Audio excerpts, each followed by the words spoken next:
Muy buenas tardes y bienvenidas, bienvenidos a este nuevo encuentro de Territorio al Aire. Territorio al Aire es una estrategia de apropiación social del conocimiento del proyecto CIATA que busca generar espacios de encuentro entre la ciencia, las comunidades y el territorio, promoviendo conversaciones sobre los fenómenos ambientales que hacen parte de nuestra vida cotidiana. Agradecemos al área metropolitana del Valle de Aburrá por hacer posible este proceso de monitoreo, investigación y divulgación del conocimiento ambiental, y a la Universidad de Antioquia y su sistema de bibliotecas por recibirnos hoy en este espacio. En esta ocasión nos convoca el río Aburrá Medellín, protagonista de la historia y las transformaciones de nuestro valle, y un elemento fundamental para comprender el territorio que habitamos. Antes de dar inicio a la conversación central de esta tarde, queremos acercarnos al río desde la literatura. Para ello, compartiré un fragmento de El río Medellín, texto escrito por Tomás Carrasquilla en 1919. No tiene leyendas como el Rin, ni sacros misterios como el Ganges. Genios y ondinas desdeñaron sus aguas.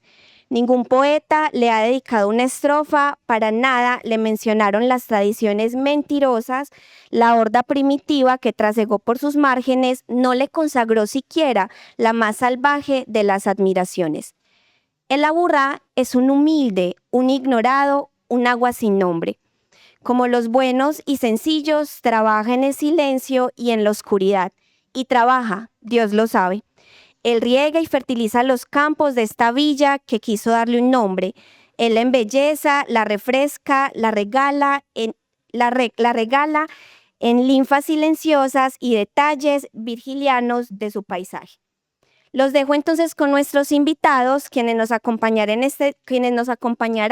en este diálogo sobre la memoria, la transformación y el riesgo en torno al río Aburrá Medellín. Bienvenidos. Listo, Caro, muchas gracias. Buenas tardes para todos. Qué rico verlos por acá, qué rico que tengan ese interés por este río Aburrá Medellín. Yo me llamo Esteban Rivera Álvarez, hago parte del equipo de educación y bueno, el río Aburrá Medellín, memoria, transformación y riesgo. Tendremos un viaje con los invitados muy especiales que nos van a dar idea y nos van a contar un poquito esa evolución de ese crecimiento de la ciudad relacionado a un testigo silencioso que siempre ha estado ahí. Ese testigo, nuestro río Aburrá Medellín.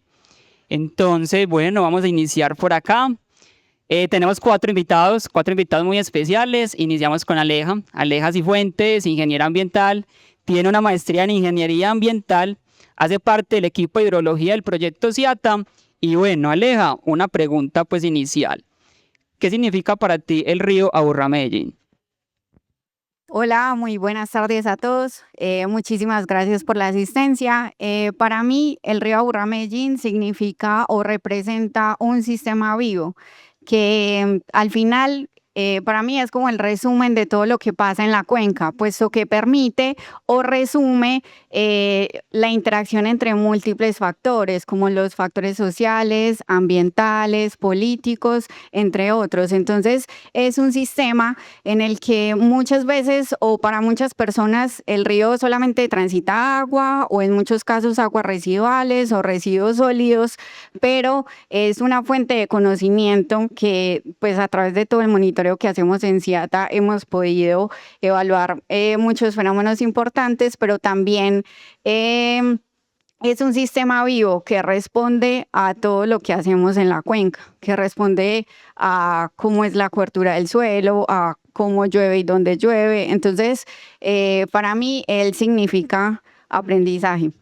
Eso, Aleja, muchas gracias, bienvenida, gracias por estar acá. Es Neider Zapata, ingeniero civil, con una maestría en recursos hidráulicos, líder del equipo de hidrología del proyecto CIATA. Neider, una anécdota que tengas asociada al río Aburrá Medellín. Hola Esteban, buenas tardes para todos. Bueno, yo voy a pensar como en los recuerdos o los primeros recuerdos que yo tengo del río. Vamos que la época en la que yo empecé a tener como conciencia, para nosotros el río era como sinónimo de suciedad, malos olores, de pronto inseguridad, ¿cierto? Entonces, mi anécdota va más por el lado de que yo conocí como el lado positivo del río Medellín, por decirlo así, en algo que se llamó en su momento el ferrocarril de Antioquia, que era viajando desde Medellín hasta Cisneros, Caracolí, Puerto Berrío. tuve como la fortuna de los últimos años de ese sistema y por allá hay varios cruces que hace el río o que hacía la carrilera con el río de Barbosa, Porce, esa zona. Y a mí me parecía increíble que me dijeran que ese era el río Medellín, ¿cierto?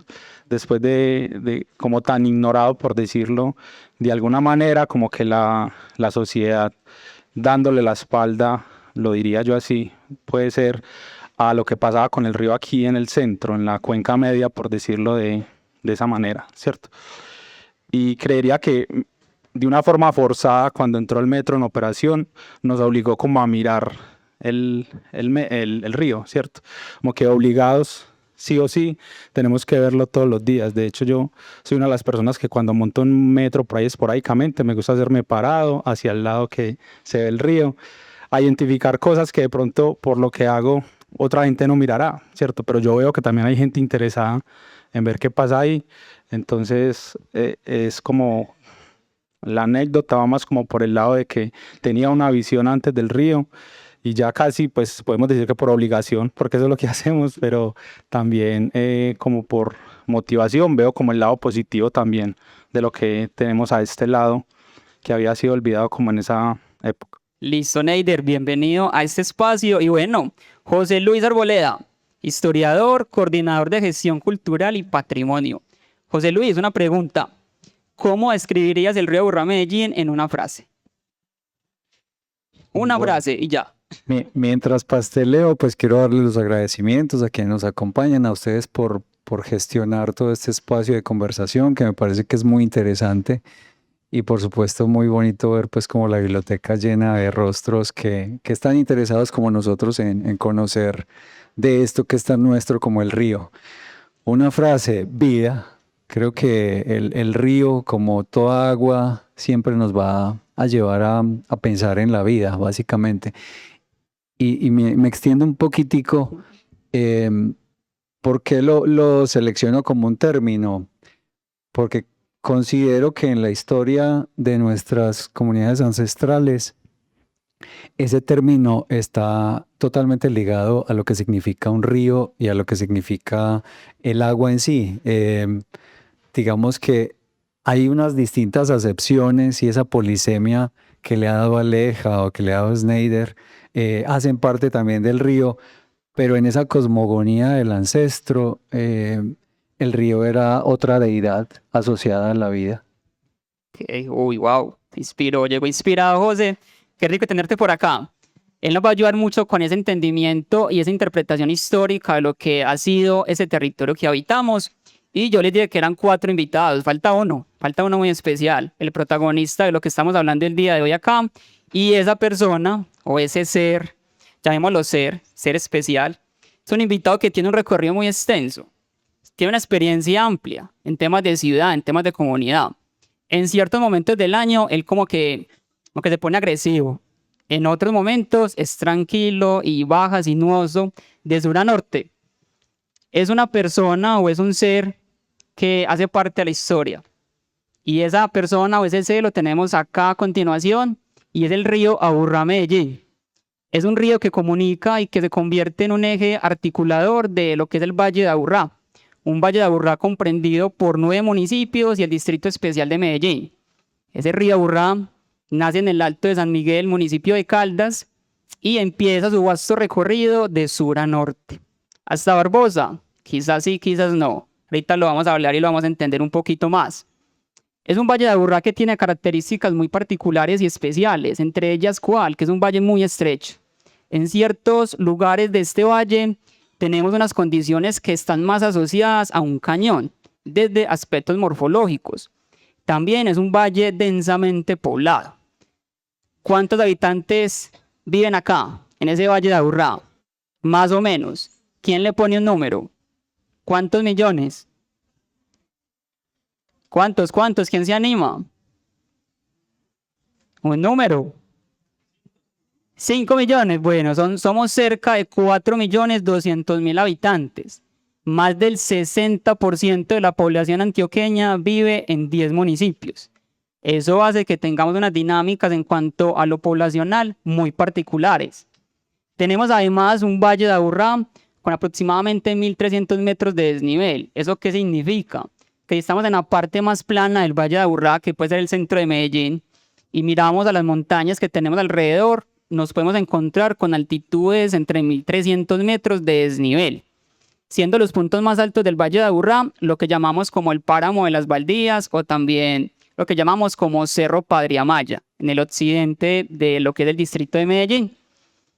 Tenemos cuencas con unas pendientes pronunciadas, que ahorita vamos a descubrir eso qué significa en cuanto a la gestión del riesgo de desastres, y territorios no planificados en ciertos lugares de lo que es el Valle de Aburrá. Entonces ya con este panorama, con este contexto y con los invitados, vamos a darle inicio formal a este conversatorio que integra historia e hidrología. José Luis, año 1675, Villa de Nuestra Señora de la Candelaria de Medellín. José Luis, cuéntanos cómo fue esa fundación de lo que fue esta primera villa acá en el territorio. Es el año en que oficialmente se da como fundada la Villa de Nuestra Señora de la Candelaria de Medellín. Es el año además en que llega la Virgen de la Candelaria desde España, digamos, a asentar esa capellanía que hoy es la Iglesia de la Candelaria, en pleno Parque Berrío. Como muestra ese mapa, esto además es un mapa que es bastante artesanal y muy propio de la época.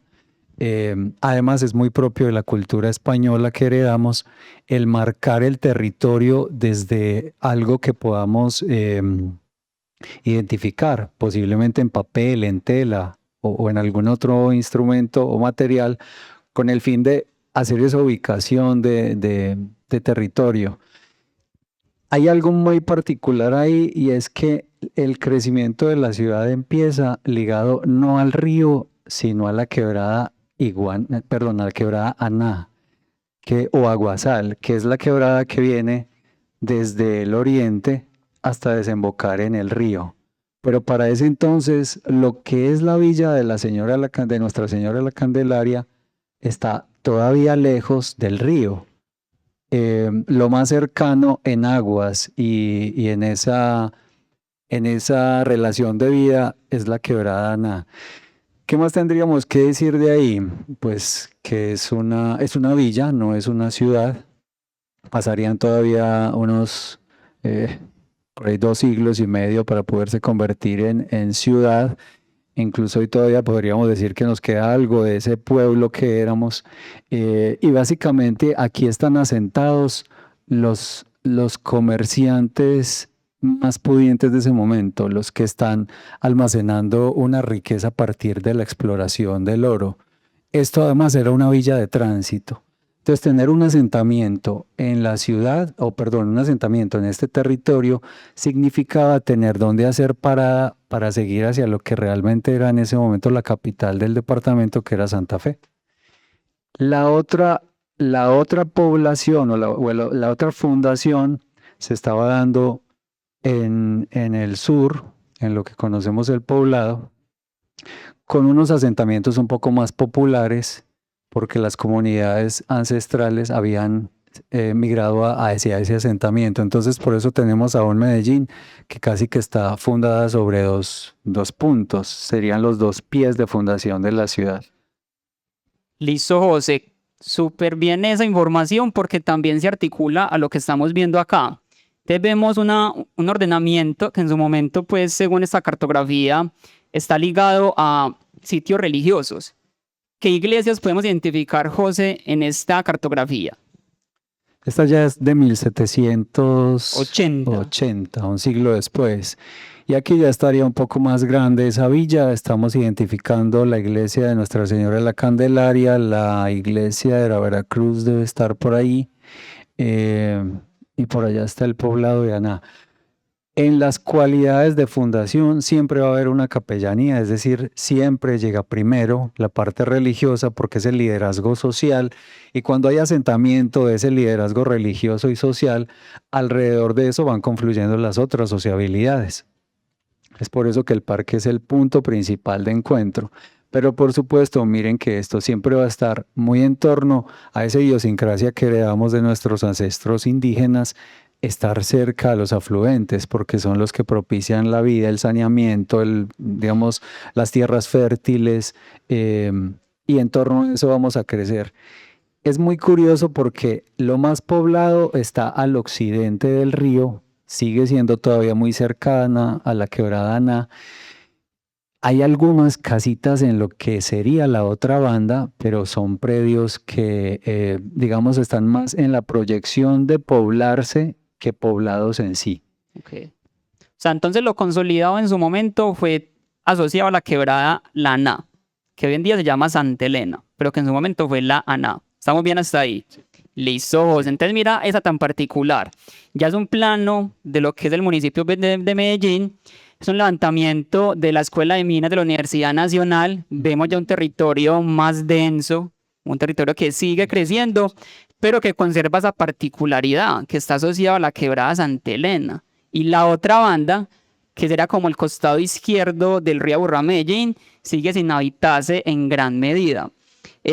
Pregunta para los hidrólogos, compañeros, ¿por qué creen ustedes que aunque teníamos el río cerca de este primer asentamiento, no nos acercamos a él? ¿Había cierto miedo, cierto temor de esta población? Pues yo trato primero de responder estando ubicado yo en esa época, ¿cierto? Yo me imagino que era un valle lleno de aguas por todos lados, quebradas. Hoy en día el Valle de Aburrá que nos tocó a nosotros, cada día descubrimos una quebrada nueva que está enterrada debajo de los barrios, de las calles que ya ni se ve. Pero entonces todo eso es como la manifestación de que en algún momento por ahí hubo flujo. Entonces yo creo que la disponibilidad de agua no era tanto el problema, ¿cierto? Entonces me inclino a pensar de que la ocupación, no solamente alrededor de Santa Elena, sino que quizás después alrededor de la Yurá, en otros poblados, la Doña María, más hacia el sur, ¿cierto? De pronto estaba ligado a que sí, tener los servicios que nos ofrece el agua, como decía José, saneamiento, también pues la disposición de agua limpia y en algún momento también por ahí energía, ¿cierto? Energía hidroeléctrica, que también hay unos casos. Pero lo que sí es que también me imagino que el río Medellín era algo inhabitable o sus cercanías por como creemos nosotros que era, ¿cierto? Todo esto donde estamos asentados en este momento era llanura e inundación del río. Entonces, estar cerca de ese monstruo de agua, yo creo que no era una buena idea en ese momento. Entonces, yo creo que va más por ahí, por eso de que nos acercábamos a los cauces, sí, pero habiendo tanta disponibilidad para que arriesgarnos a estar cerca del más peligroso. Listo, Neider, súper bien. Entonces, ¿quieres agregar algo, Aleja?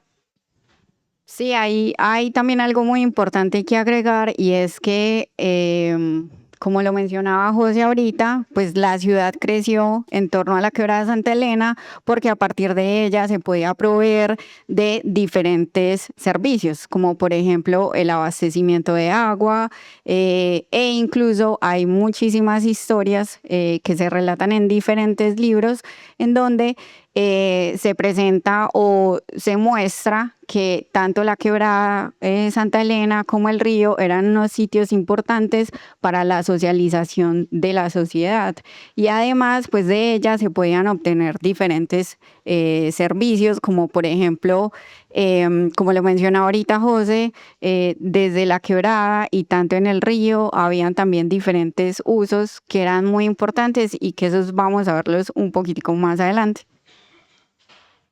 Le hacemos una a la quebrada La Aná, quebrada Santa Elena.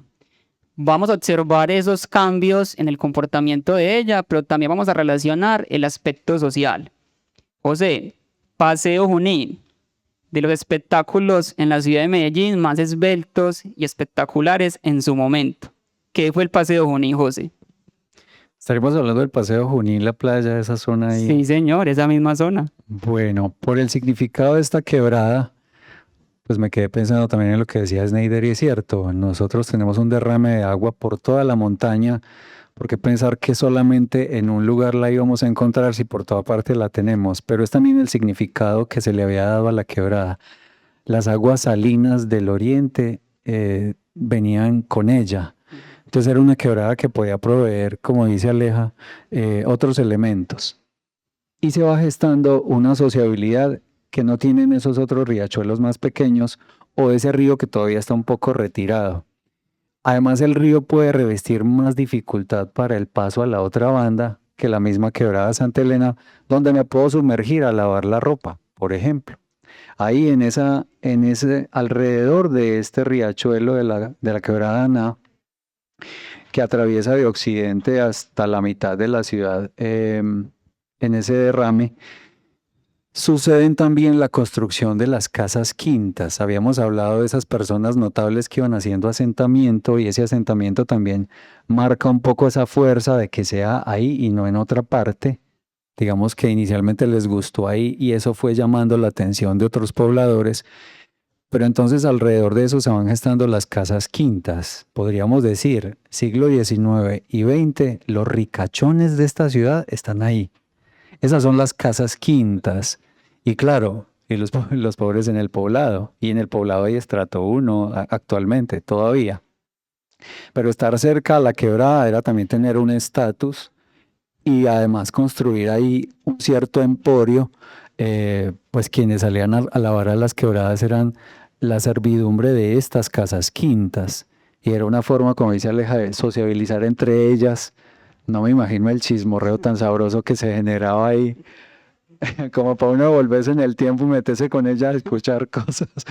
Pero además ahí vertían también los desechos de estas casas quintas y una anécdota muy breve, una de esas casas quintas en el siglo XIX era de uno de los ricachones, Coriolano Amador.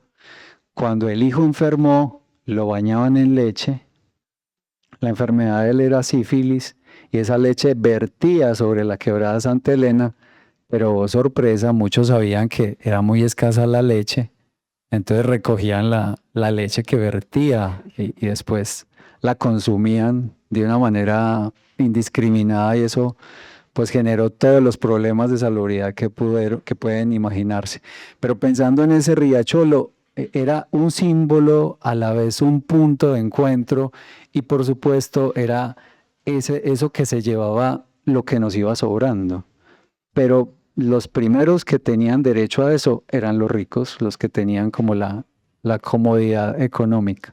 Sí. No sé si respondí a tu pregunta, pero iba más como en ese tono de saber que como ahí está ese círculo económico, es el que mueve también los hilos de la dinámica del momento. Sí, José, para complementar, yo también pues lo que estuve leyendo asociado a este sector, y es que en la parte alta de la quebrada Santa Elena, o la Aná en su momento, ¿escuchan bien?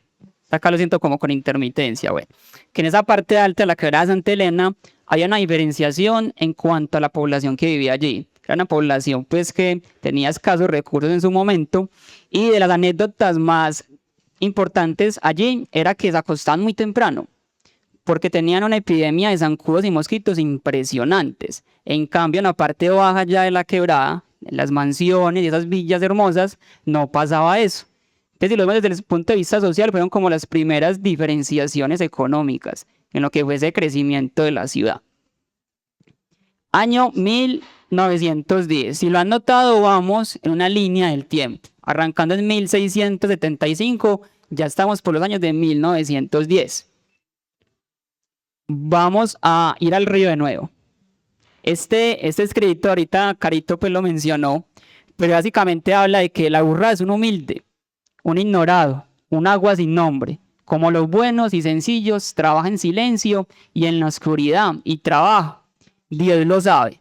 Él riega y fertiliza los campos de esta villa que quiso darle un nombre.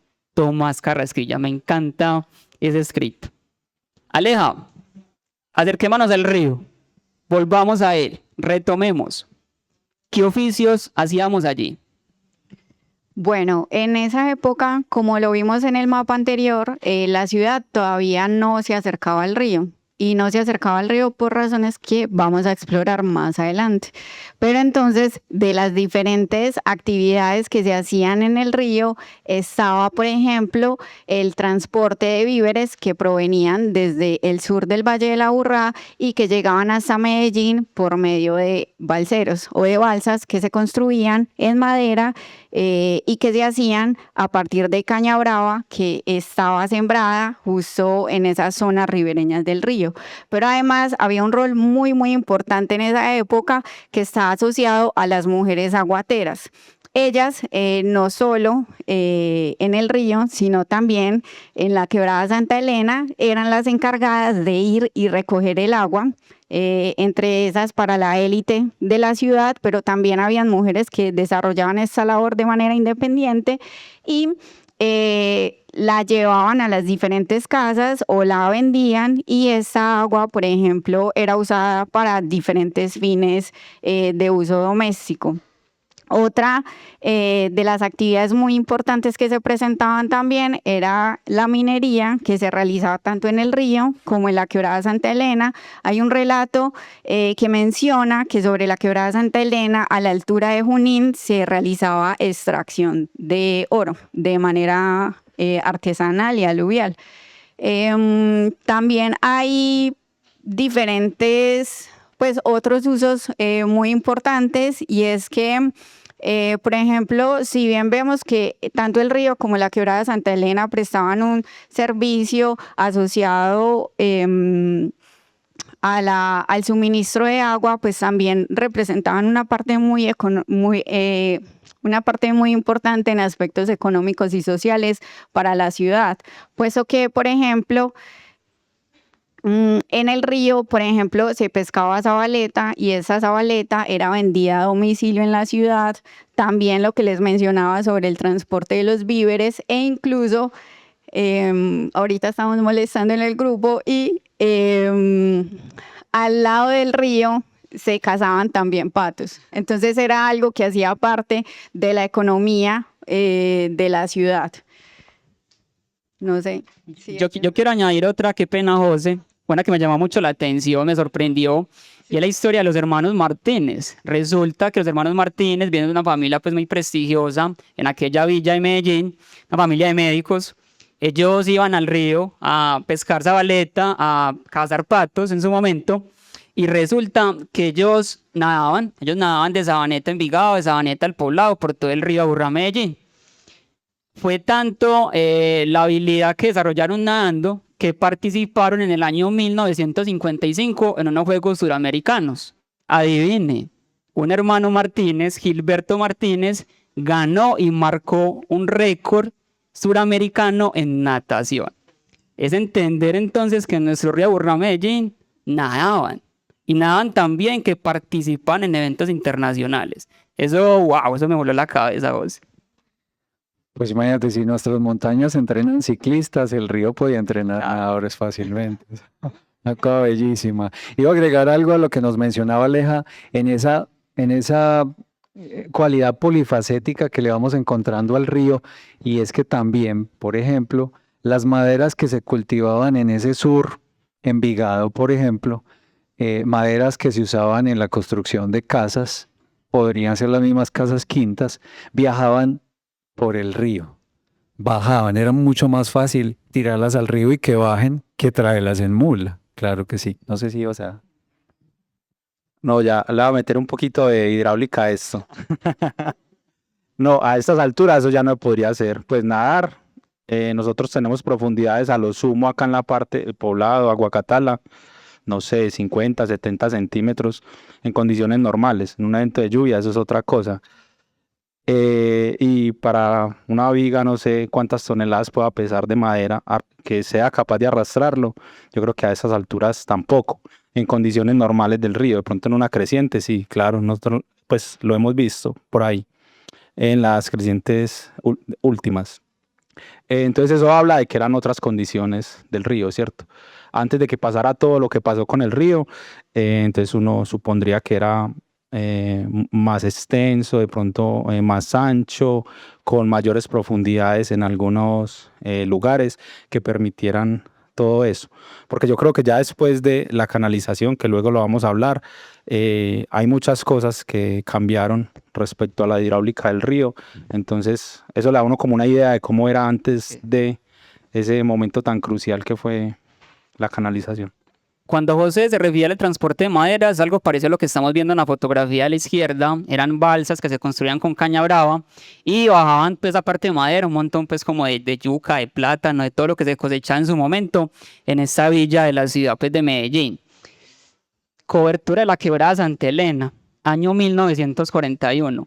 Esta foto es muy interesante. No me gusta en realidad. Acá le dimos la espalda a la Santa Elena. Esa quebrada que fue en su momento punto de referencia, que fue en su momento majestuosa, ya en este momento de la ciudad ya estorbaba, ya nos hacía ruido. José, a nivel social, ¿qué fue lo que pasó acá?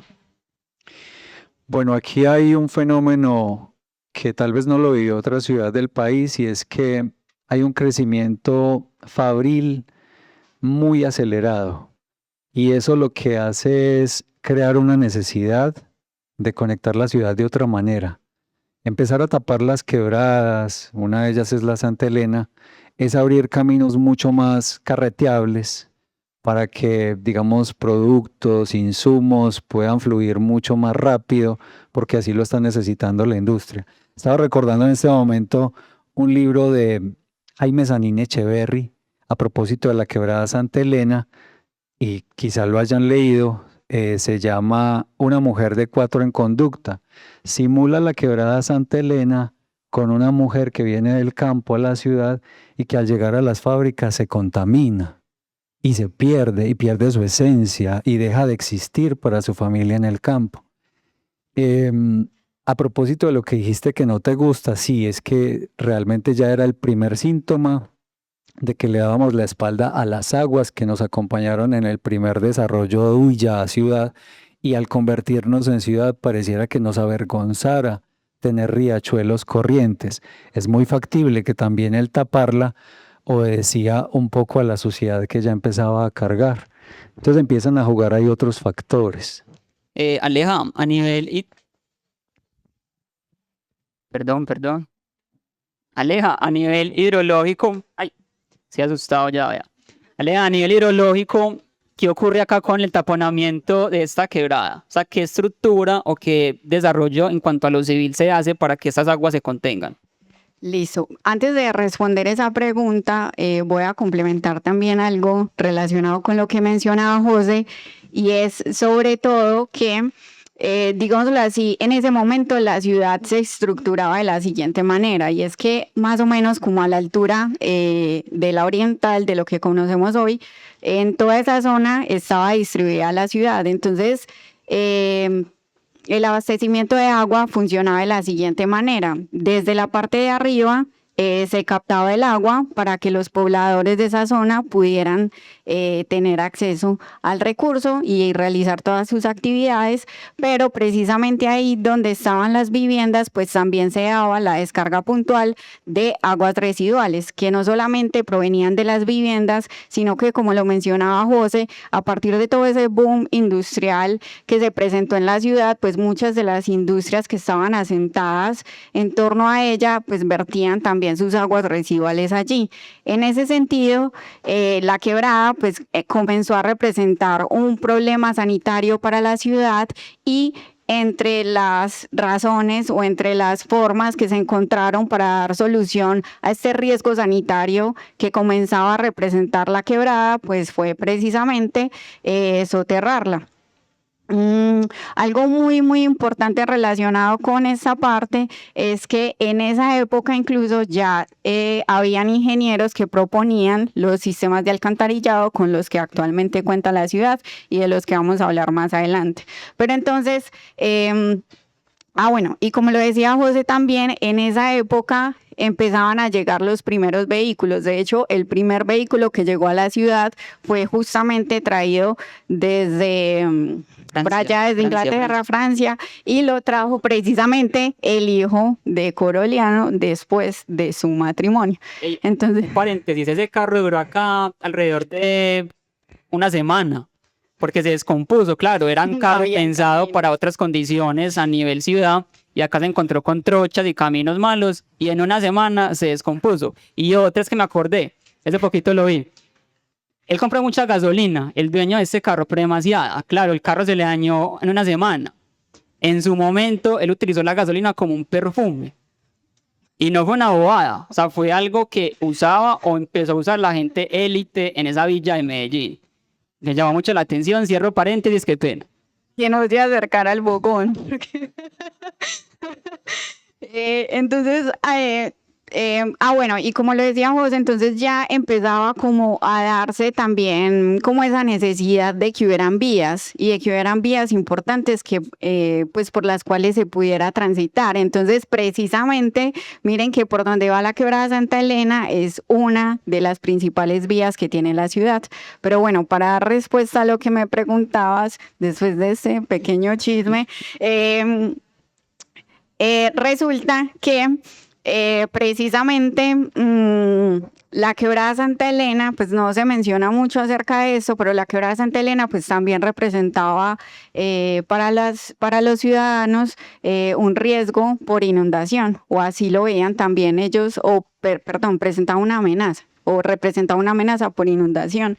Entonces lo que hizo la ciudad, además para anexar terrenos en ese momento a la ciudad, pues fue rectificarla, y esa rectificación pues comenzó precisamente desde donde hoy está situado el Teatro Pablo Tobón Uribe, y fue desarrollado pues en diferentes etapas. La última fue esta, asociado a la zona de la minorista, y al principio, esta canalización, si quieres, puedes devolver, no, el anterior.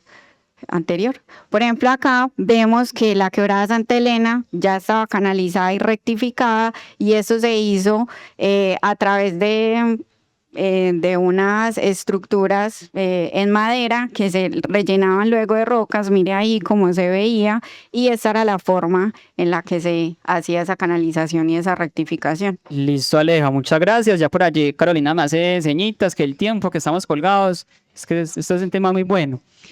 José, Puente de Guayaquil, un puente pues que es emblemático para la ciudad de Medellín, alumbrados públicos, lo asociamos al Puente de Guayaquil. José, ¿esto qué representó para aquella ciudad? ¿Qué percepción cambió a nivel social, ya uniendo las dos bandas, tanto oriental como occidental? Rápidamente, porque como dice Aleja, estamos demasiado chismosos, nos vamos encarretando, pero este es en este momento el puente más antiguo reconocido en la ciudad y el que está visible. Sin embargo, la ciudad tiene más antiguos que este y que están tapados con la misma quebrada Santa Elena. De hecho, por ahí un aguacero hace algunos años levantó un poco la calzada y destapó algunos de esos puentes. Pero este es tal vez el de estructura más amplia entre esos puentes antiguos. Incluso se indica por allá en alguno de los párrafos de la literatura que fue uno de los usados para los fusilamientos preindependentistas, y básicamente unió dos partes de la ciudad que estaban partidas por el río, una que se llamaba La Otra Banda y la otra donde había crecido esa villa. La otra banda fueron terrenos en algún momento de Pepe Sierra, otro de los ricos de Medellín, que determinó, como no, eso tiene que ser poblado, vamos loteándolo. Darle al río un puente de esta magnitud significaba, además es un puente amplio para su época, significaba permitir el paso de carruajes. Eso ya es otra dimensión sobre el río, no solamente pasar personas o artículos, pasar cosas gigantes. Incluso hasta los 80 pasaron los buses de la América por ahí. Un elemento de ciudad muy importante. Neider, de manera clara, y también pues tomando en cuenta el tema de tiempo, acá ya estamos proyectando temas de rectificación, año 1941. Neider, ¿por qué se pensó en rectificar, canalizar y organizar este afluente hídrico? Bueno, entonces pensemos que era un río que nos traía un montón de problemas, ¿cierto? Aparte de lo que ya hemos mencionado, de que era el cuerpo de agua más grande que nos generaba un montón de inconvenientes. Pensemos en que también estaba lleno por la zona baja y plana de unas ciénagas, unos tipos de ciénagas o de humedales cuya función natural es retener el agua en las crecientes y luego pues disminuir los caudales pico para que sea una creciente más atenuada, ¿cierto? Entonces, bueno, permanecían llenos de agua que en algún momento trajo enfermedades, malos olores, un montón de inconvenientes que en ese momento, sumado a lo demás, de alguna manera conlleva que la solución más propicia era eso. No era la primera vez que se hacía, pues, lógicamente, en el mundo, y empezaron a llegar recomendaciones de otros países, visitantes, expertos que daban su recomendación diciendo que la mejor solución era rectificar el río, ¿cierto? Fue como la solución ingenieril de ese momento que podemos castigar ahora, pero eran otros pensamientos, otros problemas, y que lo mencionaban ya los compañeros, pues daba paso a vías, a territorios útiles para construir, porque no estaban siendo aprovechados. Al ser húmedos y al ser arcillosos, ni siquiera servían como para cultivos productivos como tal. Listo, entonces podemos apreciar que esa canalización se hizo por diferentes motivos, entre ellos motivos pues médicos, sanitarios y demás, y también por temas industriales. Hay sí, intereses industriales, varias empresas se incorporaron a la idea, porque eso no era económico. Para financiar esto tuvieron que reunir diferentes gremios, y pues hubo un impulso económico desde las empresas que también veían un beneficio para ellos en ese sentido.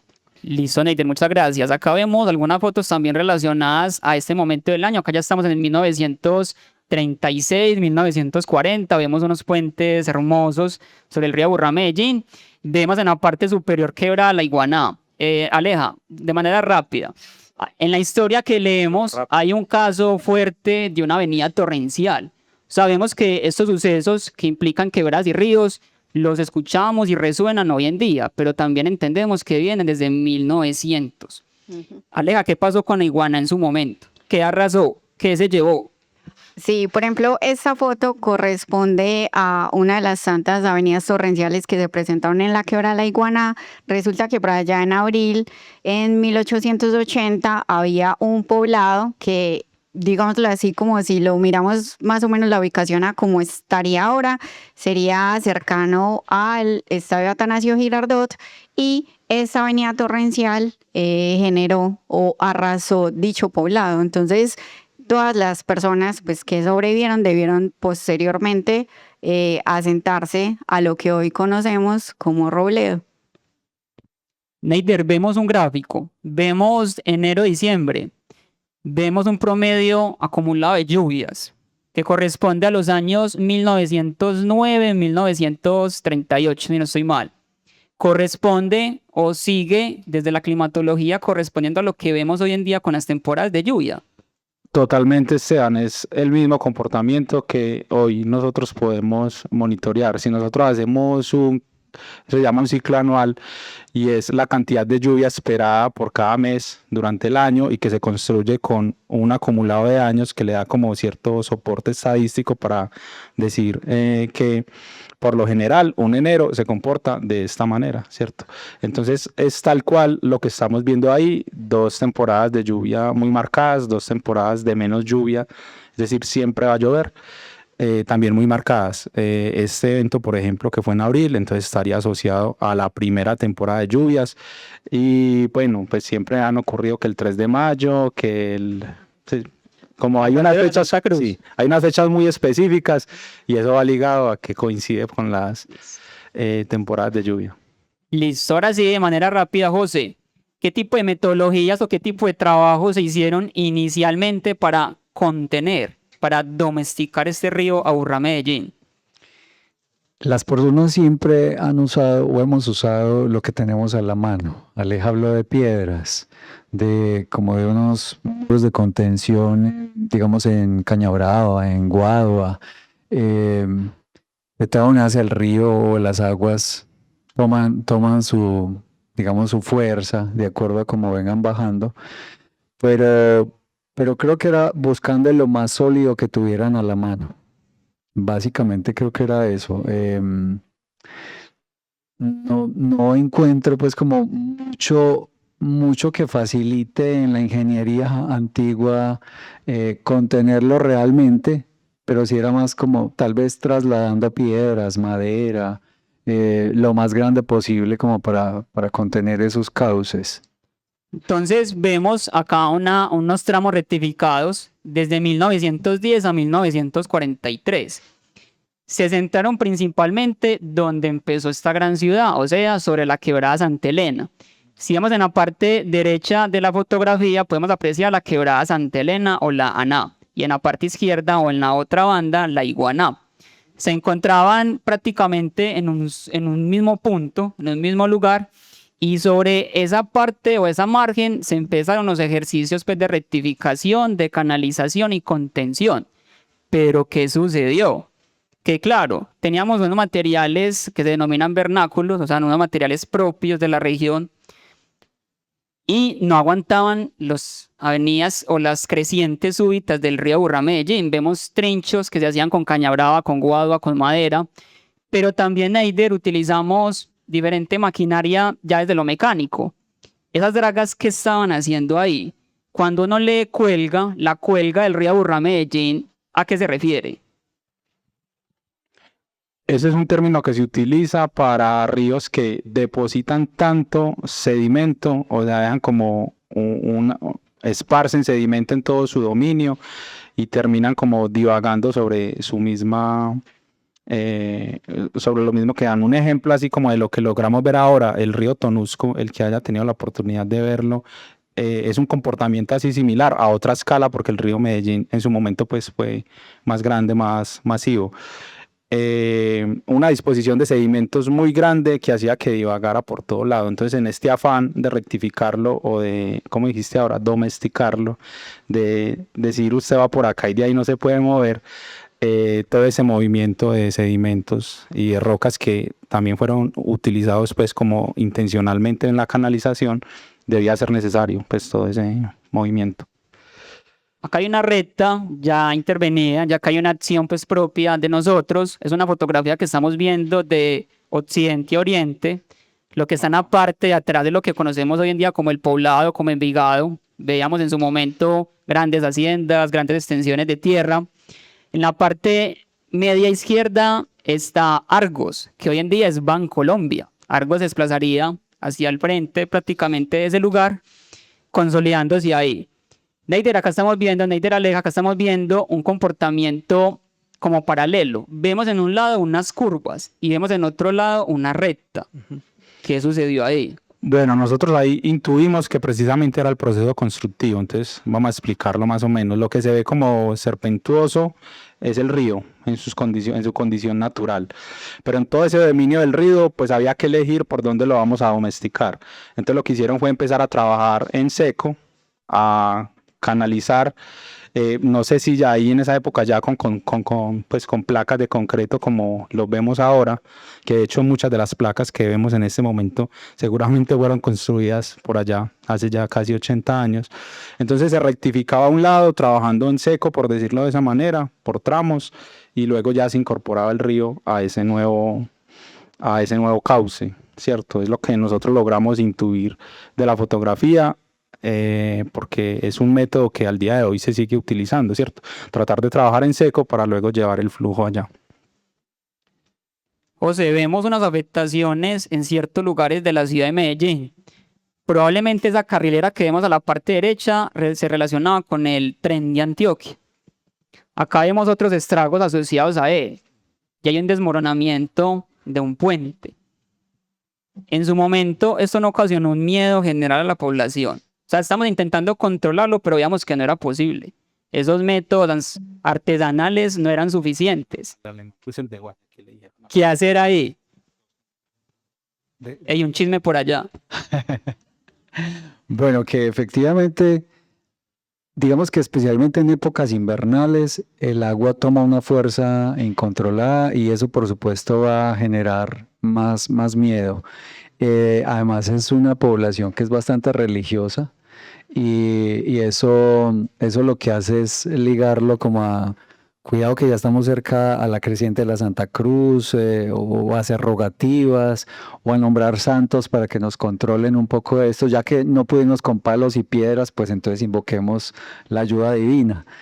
De verdad que juega mucho en la mentalidad de la gente, incluso las recomendaciones que se hacen también tienen un poco que ver con esto, darle también a los ríos y a las franjas de agua su digamos, su frontera de respeto, porque ellos tienen que fluir, correr, generarse su propio cauce.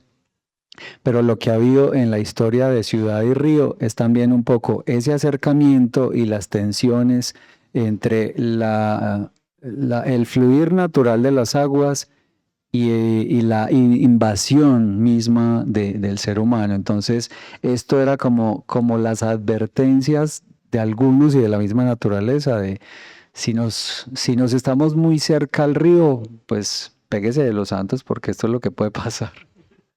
Gracias, José. Acá ya vemos paredes en concreto.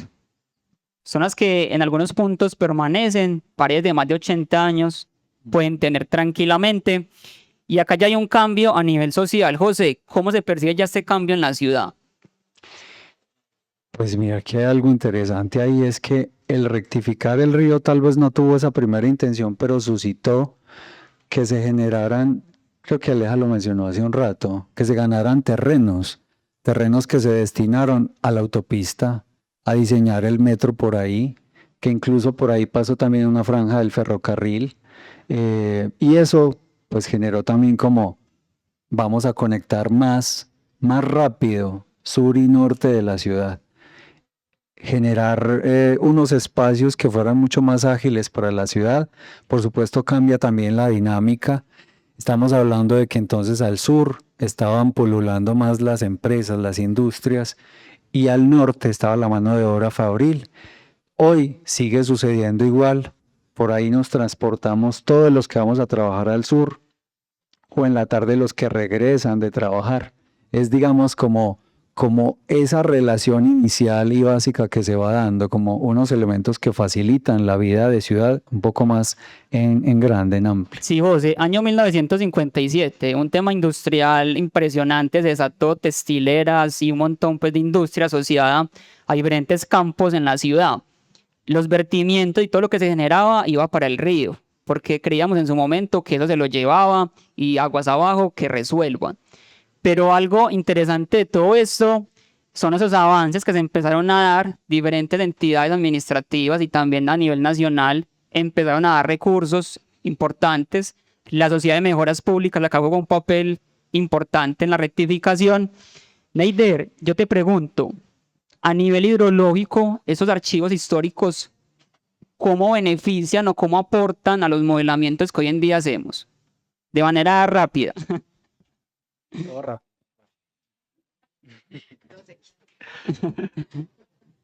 Bueno, cuando hablamos de lo que nosotros venimos haciendo ya en el proyecto desde hace cerca de 12 años, que tiene que ver básicamente conocer el río, hay algo muy importante y a lo que siempre le damos valor y es que es el monitoreo. En la hidrología hay algo que llaman como esa información histórica o forense, ¿cierto? De ahí se pueden sacar algunos datos que nosotros nos pueda funcionar. Por ejemplo, al día de hoy seguimos utilizando periodos de retorno de 50 a 100 años, pero no tenemos información para eso. Entonces, mucha gente referencia, por ejemplo, la creciente de la Iguaná como lo más crítico que ha pasado en esa quebrada. Entonces, desde la modelación uno puede proponer escenarios que se acerquen más o menos a eso. Nunca vamos a poder validar que realmente sea, pero digamos que es un punto de partida de lo que hay, pero siempre va a ser fundamental lograr medir qué es lo que nosotros venimos haciendo y a lo que le damos como valor. Listo, Neider, muy bien. Acá vamos a conocer un poquito algunos lugares de interés. ¿Qué lugar es este a nivel ciudad? La Macarena, hay una curva pues importante del río Burra-Medellín, hay unos disipadores de energía, yo aprendí con el Neider eso, que reducen pues la energía que trae el río Burra-Medellín. Vamos a avanzar un poquito y acá yo me quiero centrar un poquito, yo sé que estamos cortos de tiempo, pero yo creo que esta imagen nos da mucho de qué hablar, pero estamos corticos de tiempo. Acá hay una aproximación de lo que es el recorrido o lo que fue el recorrido del río Burra-Medellín. Estamos acá viendo y observando la Universidad de Antioquia, el lugar que nos recibe el día de hoy. Neider, ¿esa aproximación qué? O sea, ¿será que por acá pasó el río Burra-Medellín, por la Universidad de Antioquia? Ve, mira, hay unas cosas que dan como esa evidencia, es decir, el suelo y el río siempre tuvieron conexión y hoy en día la siguen teniendo. Entonces, en épocas de lluvia, cuando se crece el río, cuando tenemos crecientes, brota agua por algunos lugares que uno dice, esto tiene que conectarse de alguna manera por dentro del suelo. Entonces, esa información, lo que decía ahorita, información forense, ha permitido como tener un trazado aproximado de cómo era el río. Entonces, uno de los puntos, si no estoy mal, es esta biblioteca, una de las que se inunda es como que es una evidencia de que por acá pasó el río o era un curso preferido del río, porque hablamos de una llanura donde podía divagar por donde fuera. Algo rápido porque sé que estamos corticos de tiempo y es que sí, efectivamente la biblioteca en su planta baja sufrió por mucho tiempo, ahora lo tiene controlado de manera técnica, pero sufrió por mucho tiempo ese nivel freático del río, no solo la cercanía, sino como dice Snyder, esto es un terreno que le ganamos al río. Cuando llovía mucho, el río empezaba como a devolverse, como a recuperar esa parte de terreno que era de él y seguro pues ese remojo de tierra del río nos devolvía por los cauces el agua misma del río. Ya eso se ha superado pues con asuntos técnicos, pero sí la planta baja sufrió mucho de eso. Y un dato ya para cerrar, por lo menos esta intervención, es que precisamente a partir de lo que dice Snyder, estas eran las afueras de la ciudad y eran esos bañaderos comunes de la ciudad que nunca pensaron que por acá iba a llegar a estar la Universidad de Antioquia. Listo, o sea que no es un mito, no es una leyenda, hay algo de realidad en cuanto al recorrido del río Aburrá-Medellín por acá por la Universidad de Antioquia. Acá hay unos avances en la canalización del río Aburrá-Medellín, es una fotografía que estamos viendo de norte a sur, observando el centro de Medellín, el edificio Coltejer, año 1973. Y acá hay una pregunta para Aleja, que se la voy a hacer ahorita más tardecito, listo. Yo quiero acá resaltar algo que José nos explicó cuando estábamos organizando esto, y es el nombre de algunas quebradas. Por ejemplo, la Iguaná, por ejemplo, la Aná. Esa A tildada significó algo para nuestra villa de Aburrá. José, ¿qué significó esa A tildada? Eso habla de una raíz quechua en las lenguas chibchas que nos habitan y está asociando directamente el agua. La van a encontrar en muchas de esas zonas andinas. Bacatá, hoy Bogotá, es el río que asocia, creo que sabana inundable. En el caso de Ayura, agua que refresca. O en el caso de Aná, agua salada. El Aburrá, bueno, asocia más a la población indígena que habitaba ahí, pero casi siempre el Samaná. Creo que el Samaná es como lugar de retorno, de regreso. Tienen un símbolo un poco espiritual que la misma comunidad le daba.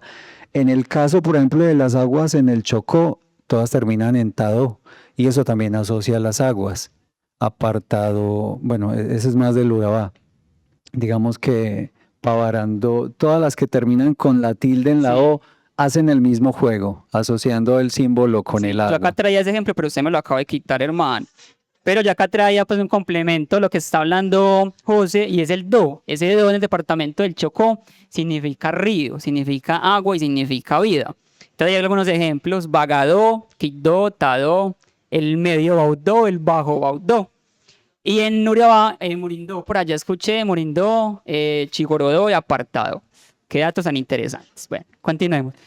Río Aburrá Medellín, desde la estación pues, industriales del metro, año 1996, ya es una ciudad que creció, ya es una ciudad pues que tiene asociado al lado del río nuestro sistema metro y la autopista pues más importante de la ciudad. Y ya acá pasamos a lo que es el hoy en día. Es una ciudad con múltiples retos a nivel ambiental, a nivel social y económico, pero vemos este río Aburrá Medellín como ese eje articulador. Neider, dos preguntas acá con dos respuestas mucho más rápidas. La primera, vemos como unos resaltos o unas caídas en cuanto al curso del agua. ¿Esos resaltos qué significan y por qué están ahí? Y la segunda, una opinión rápida en cuanto a la problemática de esas paredes en concreto, el desgaste de ellas. Listo, Esteban. Bueno, entonces con la pregunta, teníamos un río sinuoso que gastaba energía dando todo este recorrido. pasamos a tener un río rectificado y canalizado.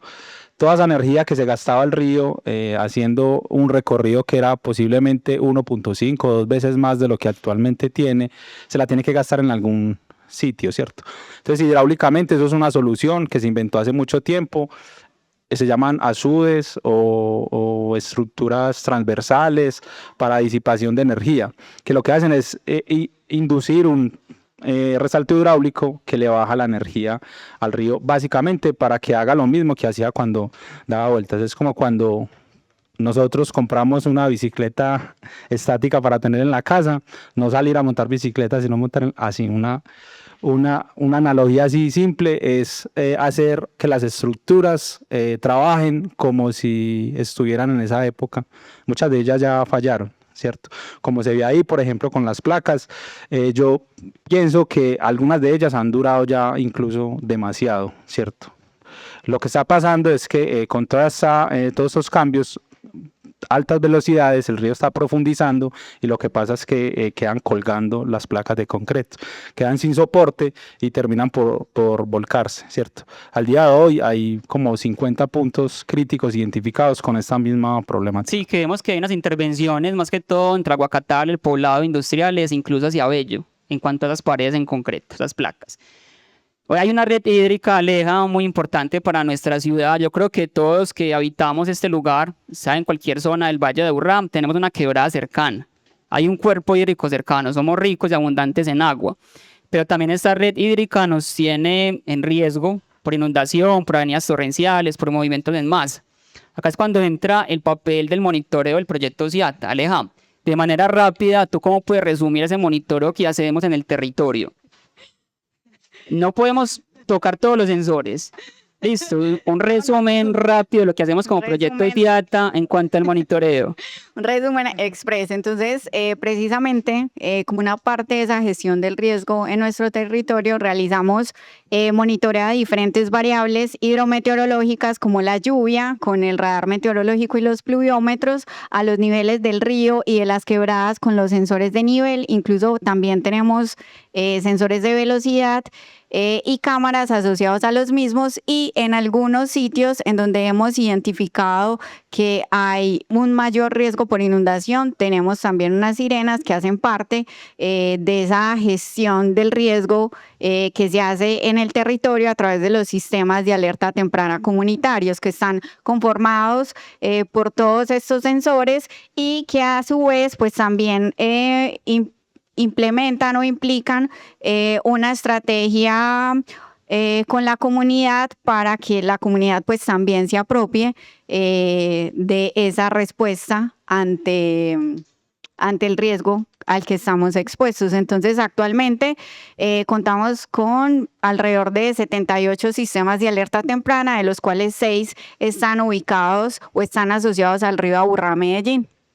Listo, Aleja, muchas gracias. Acá vemos una imagen que da pues, o representa un poco algunas características de algunos territorios, unos territorios muy complejos en cuanto a la forma de habitarlos, y llega el proyecto CIATA hace alrededor de 16 años a instrumentalizar, a entender un poquito más el territorio y también a salvar vidas, que es como el principal objetivo de nuestro proyecto. Como decía Aleja, hay 6 sistemas de alertas tempranas comunitarias asociados a nuestro río Aburrá, Medellín, de Caldas a Barbosa. Y por acá tenemos pues unos modelamientos y unas imágenes de la quebrada, no, del río Aburrá, Medellín, arriba en el alto de San Miguel. Entonces, Aleja, pues una interpretación rápida de lo que estamos viendo acá en cuanto al comportamiento del río Aburrá, Medellín, al monitoreo que hacemos con sensores de nivel y cámaras de monitoreo. Sí, en el video podemos observar uno de los eventos más importantes que se registró en el río Medellín, a la altura de la vereda La Clara. Allí vemos pues que se presentaron fuertes precipitaciones en la parte alta de la cuenca, y eso generó un incremento en el río que duró muchísimas horas, y a su vez pues también en la gráfica se presenta más o menos cómo ha sido la serie de tiempo que tenemos registrado para este sitio durante todo el monitoreo que hemos hecho allí, además de unos niveles de amenaza que nos son útiles porque a través de ellos pues podemos darle como una convención a esa amenaza y a través de ellos pues también que la comunidad pueda interpretar o pueda saber cuándo están en riesgo. Listo, Aleja. Gracias. Vamos por acá a continuar. Neider, rápido, porque acá tengo caritas. Entonces, hay unos meandros de inundación, otros que hemos perdido, pero acá hay un caso muy particular y es en la parte ya pues, baja de esta cuenca, en lo que es el municipio de Barbosa, sector La Primavera. Neider, ¿qué estamos observando acá en cuanto al comportamiento del río y la relación con esa comunidad que habita acá? Listo, lo que estamos viendo ahí es el río Medellín en la parte norte, para nada canalizado ni rectificado. Sobre la izquierda de la imagen se ve como una especie de carretera por donde iba anteriormente el río. ¿Qué sucedía ahí? Todos los cambios que han ocurrido con el río en esta parte alta, los incrementos de velocidad, lo que hacen es transferir esa energía hacia aguas abajo. Ese rompimiento de meandros, que es algo natural que sucede, ya pasaron 3 meandros consecutivamente en ese tramo, menos de 2 kilómetros. Este es uno de ellos y es importante para nosotros porque la comunidad que ven asentada ahí en esa margen es uno de los procesos sociales que mencionaba Aleja que tenemos activos en este momento, y la problemática básicamente es que se rompió el meandro y el río está empezando a ingresar al barrio, ¿cierto? Abandonó su viejo curso, que es esa curva que se ve, y ya está siguiendo con su proceso dinámico, que es venir hacia este lado de acá, hacia la parte derecha de la imagen. Hay algunos recursos en cuanto al administrativo, POTs, hablamos de PONCAS y demás, que nos quieren acercar o que nos quieren dar a entender un poquito sobre la gestión que tenemos sobre diferentes tipos de afluentes dentro de nuestro Valle de Aburrá. Aleja, ¿tú cómo resumes estos instrumentos? ¿Sirven? ¿Funcionan?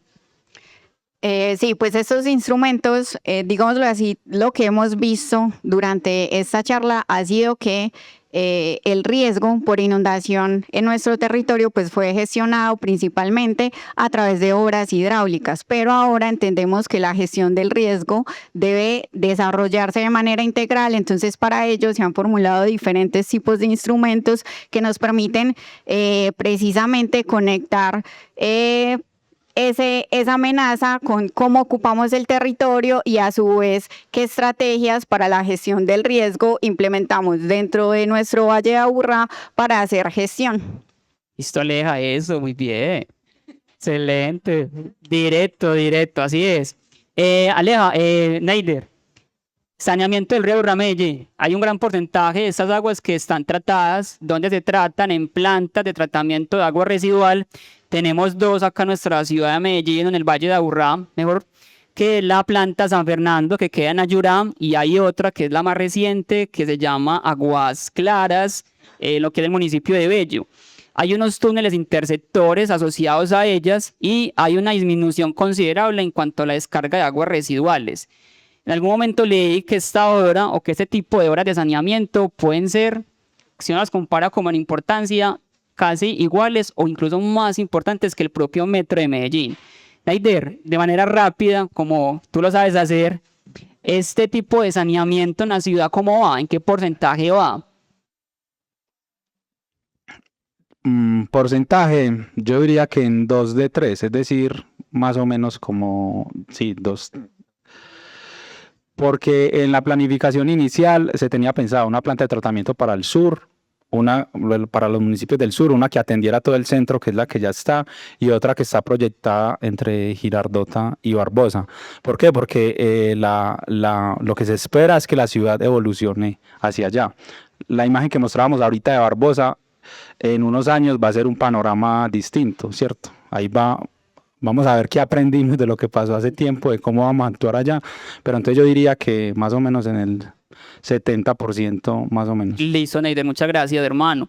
José, volvemos la vista al río. Hay diferentes obras a nivel municipal que nos quieren acercar un poquito y que nos quieren recordar que es un eje fundamental para la vida. Tenemos obras como Parques del Río, tenemos Parques Primaveras que están pues en ejecución en estos momentos hacia el norte, pero esta relación con el río Aburrá Medellín, ¿cómo es en estos momentos? Resumida, por favor. Bueno, hay algo plausible ahí, es que desde el municipio se han gestado muchas estrategias y muchos esfuerzos. un poco pensando en que el río tiene que ser ese eje articulador, ese símbolo de ciudad, y otro poco también pensando en que proteger el río es también proteger el territorio. Hace parte, vincula el territorio mismo. Entonces considero que el volver la vista sobre el río desde estos proyectos también gestiona una pedagogía con la ciudad. Y algo muy importante es que vincula en muchos de estos proyectos el saber universitario o el saber académico, es decir, son planificados y tienen todo el soporte de información, como decía Snyder, para que puedan ejecutarse de una manera mucho más idónea. Muchas gracias. Ciudad Esponja, uno de los términos pues como más recientes en cuanto al manejo de diferentes afluentes. Si recordamos lo que sucedió en enero con la presidenta, recordamos que causó estragos en el poblado, pero ya como ciudadanos estamos pensando como unas maneras diferentes de tratar y de, entre comillas, controlar esto que pueda suceder. Neider acá se iba pues a explayar en cuanto a terminología científica y técnica, pero por temas de tiempo estamos colgados. Pero básicamente, Neider, ¿qué se está haciendo allí? O sea, ¿qué tipo de intervención se está yendo allá? Sí. Bueno, entonces los cambios básicamente en la impermeabilización lo que hacen es aumentar las correntías. Entonces hay un montón de agua que ya no se infiltra en el suelo y está quedando en superficie. Entonces a nivel mundial una estrategia que se ha adoptado para esto, que vos usas el término de ciudad de esponja, es retener el agua de las crecientes temporalmente mientras los cauces bajan y luego incorporarlos de una manera controlada. Eso es lo que se quiere hacer acá, esos parques del río Norte. No tengo muchos detalles técnicos, pero básicamente eso es un tanque subterráneo en donde se va a guardar una cantidad de agua excedente en los eventos de lluvia y que luego por unas tuberías que se ven ahí a la izquierda de manera controlada van a llegar al río. Hay muchas estrategias para hacerlo. Esta es como una de las más masivas porque el problema es grande, entonces necesitamos retener bastante volumen de agua. Aquí alguna información pues muy importante, gráficas y demás, no nos vamos a centrar en el detalle, pero si ya el río está canalizado y está rectificado, ¿por qué continuamos con esa amenaza tan latente de inundaciones, Aleja? ¿Qué crees tú? Bueno, yo sigo con la misma línea de ahorita, entonces nosotros llevamos ya 12 años midiendo en tiempo real y digamos que el río Medellín lo tenemos mapeado. Esas gráficas lo que quieren mostrar es un cambio en la cantidad de eventos por año, básicamente. Entonces, no hablemos de cambio climático porque localmente no tenemos evidencia aún de eso, pero estos cambios están generando que si antes ocurrían una cantidad de eventos críticos al año, al día de hoy están aumentando entre 3 y 4 por año. Entonces, estamos forzando más el sistema. Entonces, posiblemente una de las teorías es que sea el cambio en la cobertura impermeable. Entonces hay otra de las gráficas ahí, que para más detalles eso la pueden mirar, es cómo se relaciona lo que ha crecido la ciudad en esos 12 años con ese aumento de los eventos críticos y que nos da pues como una idea de que si seguimos igual, pues la tendencia se mantendrá siempre a ir creciendo en cuanto a la cantidad de eventos al año. Listo, Neider, muchas gracias. Acá yo tenía pues una presentación así, wow, de flora y fauna de nuestro río Aburrá Medellín, pero así de forma resumida, todas estas aguas que hemos venido hablando y ese protagonista pues tiene un nacimiento en la parte alta de lo que conocemos como Alto de San Miguel. Es un refugio de vida silvestre, es un santuario de fauna y flora impresionante que queda en el municipio de Caldas, pero que por temas administrativos, Alcaldía de Medellín compró una parte en el año 1993 y se conserva pues a perpetuidad esa zona. ¿Qué encontramos allí? Especies emblemáticas y endémicas de este lugar. ¿Qué significa endémico? Que solamente viven allí. Usted puede ir a cualquier parte del mundo y no las va a encontrar. Entre ellas, ese insecto que ustedes ven en el dedo de esa persona se llama un Bosidion sanmiguelense. O sea, es una especie que solamente habita esa parte alta de San Miguel. Impresionante.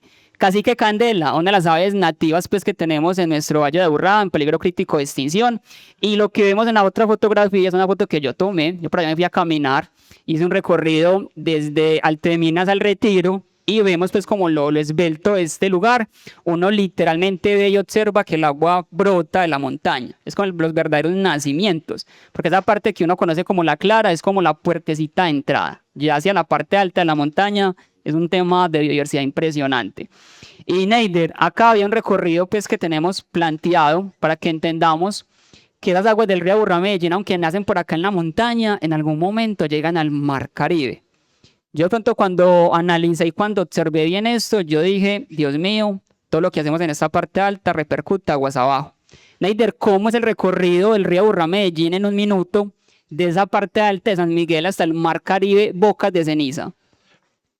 Bueno, nosotros somos la parte alta de la cuenca, entonces tenemos que quitarnos pues como esa tara de que solamente el río Medellín hasta Barbosa es solamente un pedacito.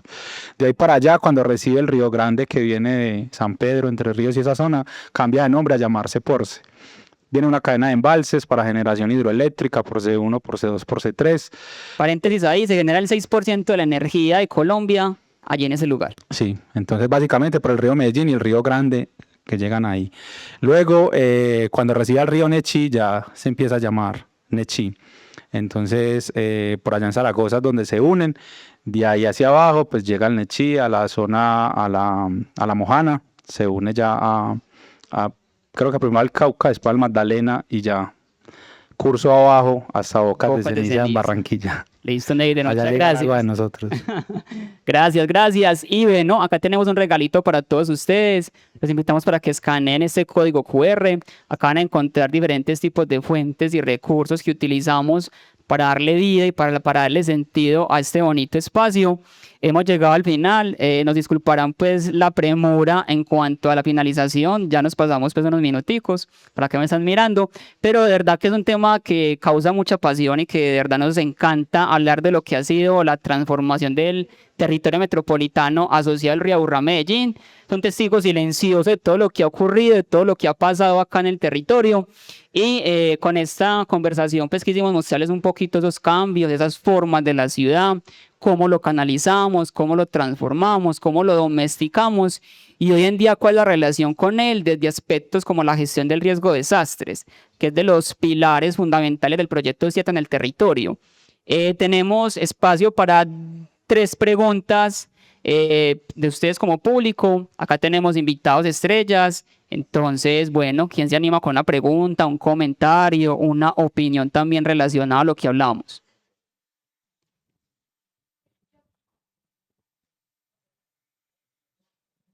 Gracias. Bueno, primero agradecer porque esta información es súper importante y me parece que sobre todo nosotros que habitamos el territorio, pues deberíamos de conocer esto. Y justamente mi pregunta va enfocada hacia, pues entendiendo que todas nuestras aguas de una u otra forma se conectan. ¿Qué repercusiones tiene la contaminación del río Medellín en la fauna y la flora que tiene el territorio y cómo eso puede afectar también zonas pesqueras del Mar Caribe, porque pues eso también afecta a los otros territorios? Esa es mi pregunta. No se miren, ¿quién va a responder?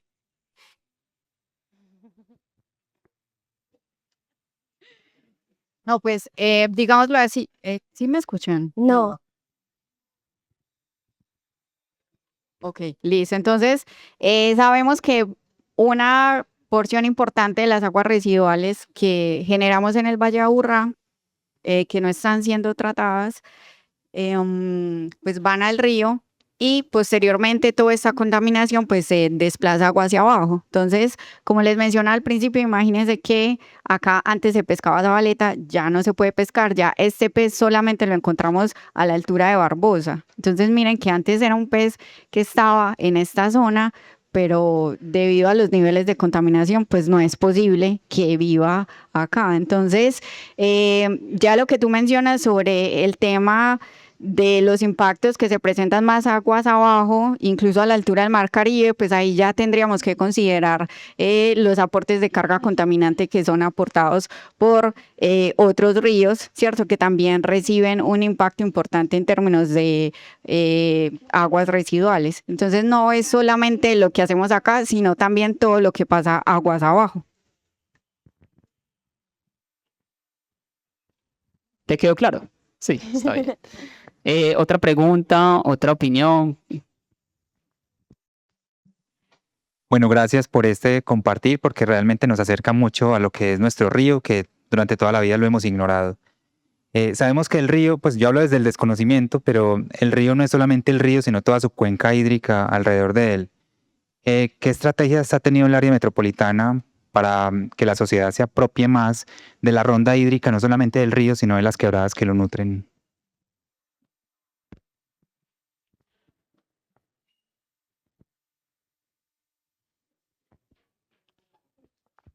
Bueno, yo te hablo un poquito desde la misionalidad que tiene el proyecto. Ahí me disculpas si me quedo un poquito corto en la respuesta ya desde lo que la entidad en otros aspectos ejecuta, ¿cierto? Entonces, desde nuestro quehacer, eso empezó como una idea de monitoreo, o sea, que, sí, que no podemos abordar las amenazas, los riesgos sin conocerlos. Entonces, nosotros hemos procurado desde el monitoreo, la modelación, de tener mucho conocimiento de esos cursos de agua.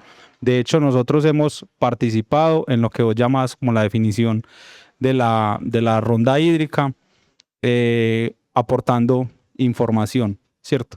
Ahí viene un tema complejo y es que por medio de los POT, que pues es un instrumento que supuestamente debería regular la ocupación inadecuada del territorio, en el quehacer de nosotros y más que todo de los equipos sociales de educación, nos hemos dado cuenta que eso no siempre se cumple como está escrito en los documentos. Entonces, nosotros llegamos justamente a donde están esas amenazas y la mayoría, no sé qué porcentaje, pero muy alto, son ocupaciones informales de gente que por diferentes motivos llegó a asentarse a esos lugares y que llegamos más como una medida de adaptación, ¿cierto?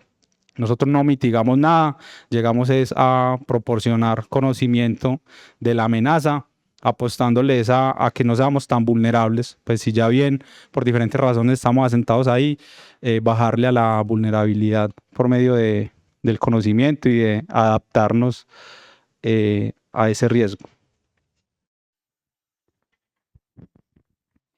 Una pregunta más.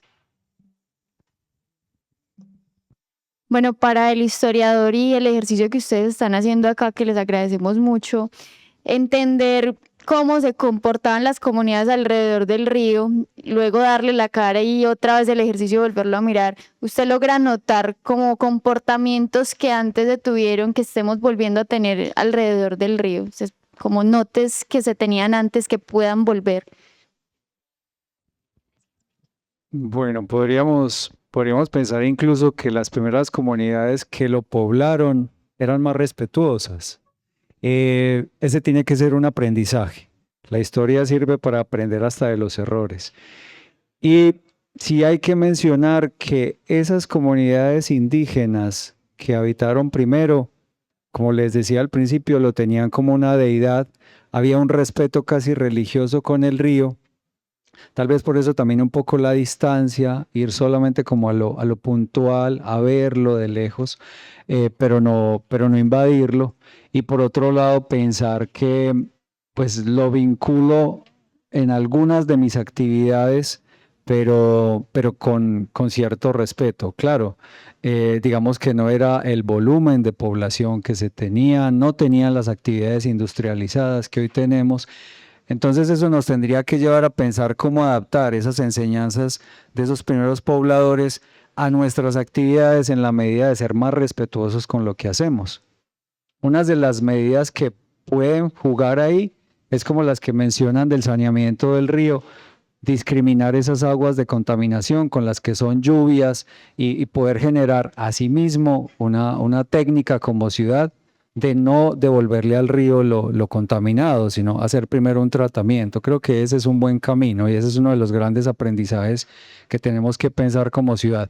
Y finalmente, pues entender que hemos tenido una relación de divorcios y de amores con nuestros afluentes y con nuestro territorio como identidad, que pareciera natural, pero que si lo hacemos consciente, tiene que cambiarnos el rumbo de la historia que venga.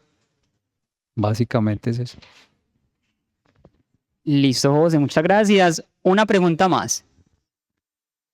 Un comentario. Bueno, dar gracias. De verdad que Me apasiona la naturaleza. Si camino por Medellín y veo un árbol, me llena de felicidad, pero hoy me llena más de felicidad el conocimiento que ustedes tienen y que han compartido con nosotros.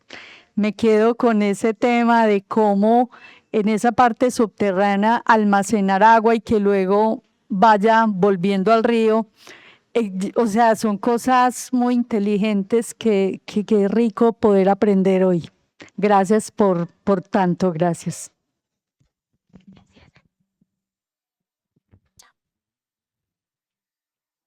Una última pregunta más. Buenas tardes. Primero que todo, pues agradecerles pues a ustedes por aprender y también a conocer ya ese río que a veces lo vemos como parte pues del paisaje y la verdad pues tampoco así lo es. Quisiera que de pronto me ubicaran, ya que el río nunca pues fue derecho, sino que tenía pues sus cuencas. Cuando hablaban de los reductores que hay en la Macarena, ¿cómo son? Y si hay más de pronto, pues en la ciudad, porque veo que el río viene o ya se canalizó desde Barbosa hasta, pues ya hasta Caldas. Hay algunos pues orígenes o por qué se pensó solamente en toda la parte pues de Medellín y ya las otras zonas, ¿cuál es esa funcionalidad para? Bueno, esos resaltos hidráulicos pues tienen una función, como lo mencionaba anteriormente Snyder, que es de restarle energía al río. Entonces, precisamente la mayoría de ellos están ubicados en la zona sur de la cuenca, puesto que precisamente es en esta zona en donde el río presenta una mayor pendiente. Entonces, es asociado principalmente a eso. Y en cuanto a lo que te refieres, a los disipadores de energía que se encuentran en la Macarena, no sé, cuando te des un pasito para allá estando en la ciclovía o algo así, vas a ver que en esa zona precisamente como es curva, hay, digámoslo así, si no estuvieran esos disipadores de energía, sería una zona en donde probablemente se generarían o se formarían playas asociadas a todos los sedimentos que transporta el río. Entonces, precisamente esos disipadores o esos espolones pues permiten que haya menos erosión en esas márgenes y que posteriormente pues la vía se vea afectada. Listo, por allí nos tienen la última pregunta.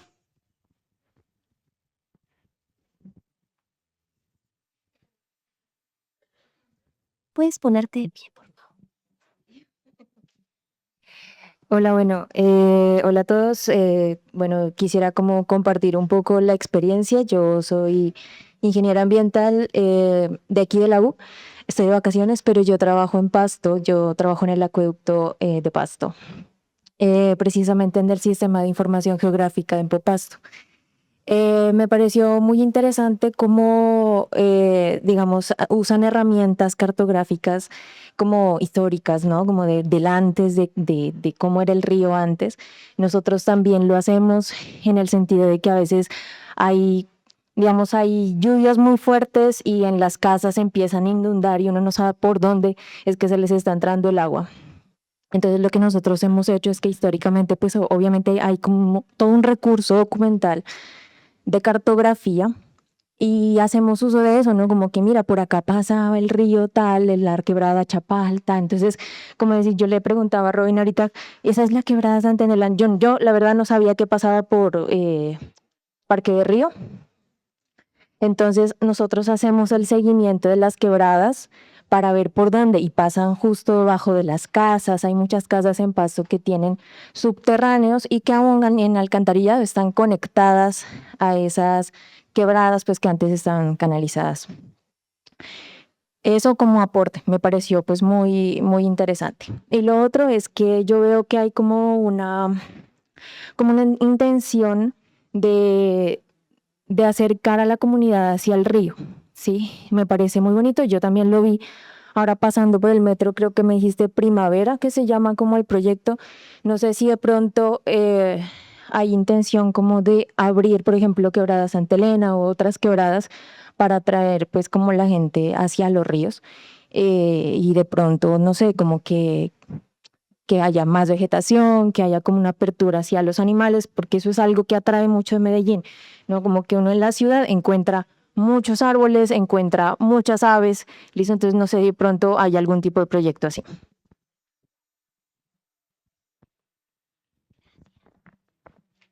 Hola, muchas gracias por el compartir ahí de la experiencia. Entonces vemos como que son problemas generalizados, como que era una costumbre asentar ciudades encima de las quebradas. Y ve, nosotros apenas ahora están empezando como a surgir quebradas que no sabíamos ni siquiera dónde estaban. Entonces empiezan como con un huequito y se abre la calle completa y es que por ahí va una quebrada. Nos ha venido pasando ya en los últimos 5 o 6 años con muchas quebradas, ¿cierto? Con lo que mencionas, uno sí ha escuchado pues que hay intenciones de abrir la Santa Elena, que es como la más típica, pero eso realmente es demasiado complicado. No es viable, no es económico, lo han utilizado a veces como herramienta como herramienta política, digámoslo así, también. Sobre todo el caso de la Santa Elena. Ahora también hay otro de moda que es el caso de la presidenta, ¿cierto? En ese momento se está evaluando, no sé si no eres de la ciudad, no conoces de pronto por la estación Poblado, pasa algo similar que con la Santa Elena, con otra quebrada que se llama la presidenta, y es un tramo más cortico, ese sí es más viable que se destape. Lo que hemos entendido es que están evaluando la posibilidad de que esa quebrada se va a destapar porque han ocurrido ya reiterativamente problemas con ella.